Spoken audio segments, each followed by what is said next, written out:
Hello friends, welcome to my channel. Bharat পাকিস্তানের পরের দিন নিউ ইয়র্ক দেখল আরও একটি উত্তেজক ম্যাচ। শেষ ওভারে নাটকীয় পরিস্থিতিতে বাংলাদেশকে হারালো দক্ষিণ আফ্রিকা। প্রোটিয়াদের হারানোর একদম কাছাকাছি এসেও পারল না বাংলাদেশ। বলা ভালো, 1 ইঞ্চির ব্যবধানে হারতে হলো তাদের। 4 রানে হারতে হলো সাকিব আল হাসানের দলকে। শেষ ওভারে 11 রানও তুলতে পারল না তারা। রবিবার ভারত পাকিস্তানের ম্যাচের প্রতিচ্ছবি দেখা গেল এদিন ম্যাচে। 20তম ওভারে পঞ্চম বলটা সহজে ভুলতে পারবেন না মাহমুদুল্লাহ। কেশব মহারাজের ফুলটাচ বলে সপাটে মেরেছিলেন তিনি, কিন্তু ব্যাটে বলে সংযোগ ঠিকমতো হয়নি। তবুও নিউ ইয়র্কের বড় মাঠ প্রায় পেরিয়ে গিয়েছিল সেটি। লং অন বাউন্ডারি একদম ধার থেকে 2 হাত বাড়িয়ে শো মেরে সেই বল ধরে নেন এডেন মাকরাম।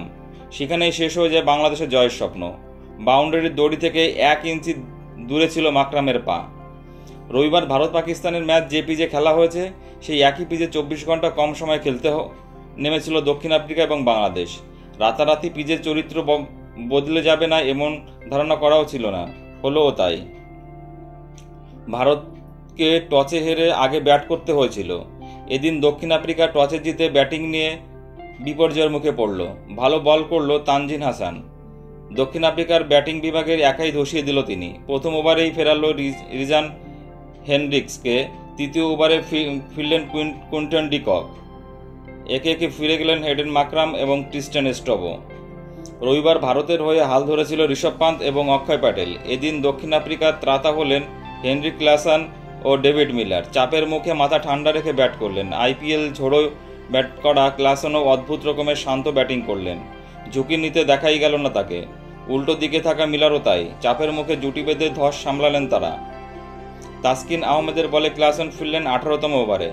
44 বলে 46 রান করেন তিনি। পরের ওভারে দক্ষিণ আফ্রিকা হারায় মিলারকেও। 38 বলে 29 রান করে। শেষ দিকে মার্ক জনসন এবং কেশব মহারাজও রানের গতি বাড়াতে পারেননি। 20 ওভারে 113 রানে 6 উইকেটে তোলা দক্ষিণ আফ্রিকা। বাংলাদেশের শুরুটা ভালো হয়নি। জনসন প্রথম ওভারেই 1 রান দেওয়ার পর দ্বিতীয় ওভারের শুরুতেই কাগিসো রাবারার পরপর 2টি 4 মারেন তানজিন হাসান। সেই ওভারেই রাবারার বলেই আউট হন তিনি। এরপর বাংলাদেশের ব্যাটাররা সাজঘরে আসা যাওয়া পালা চলতে থাকে। নাজমুল হাসান 14, লিটন দাস 19, সাকিব আল হাসান 3 পরপর ফিরে যান। সেখান থেকে জুটি করেন তৌফিক হৃদয় এবং মাহমুদুল্লাহ। দুজনে মিলে পঞ্চম উইকেটে 44 রান যোগ করেন। কিন্তু দুই ব্যাটারকে ধীরে ধীরে খেলতে হয়েছে, ফলে একটা সময় আস্কিং রেট বাড়তে থাকে। 18তম ওভারে প্রথম বলে তৌফিক ফেরার পরেই চাপে পড়ে যায় বাংলাদেশ। তখন উইকেটে ছিল মাহমুদুল্লাহ। আশা বেঁচে ছিল বাংলাদেশের। আস্কিং রেট তখন ধরাছোঁয়ার মধ্যে ছিল। মাকরাম 3 পেসারের ওভার আগেই শেষ করে দিল, ফলে শেষ ওভার করতে এগিয়ে আসেন কেশব মহারাজকে।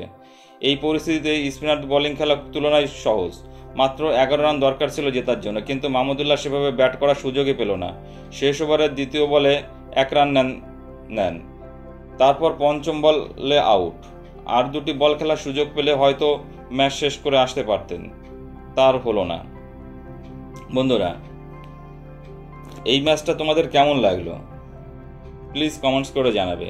এবং বাংলাদেশ যে জেতার দোরগোড়ায় এসেও হেরে গেল এবং এটা প্রায়ই বাংলাদেশের ক্ষেত্রে দেখা যায়, সেক্ষেত্রে বাংলাদেশের টিমের কে কী পরামর্শ দেবেন প্লিজ কমেন্টস করে জানাবেন। এবং চ্যানেলটি ভালো লাগলে অবশ্যই লাইক, কমেন্টস এবং শেয়ার করবেন। সকলে ভালো থাকবেন। ধন্যবাদ।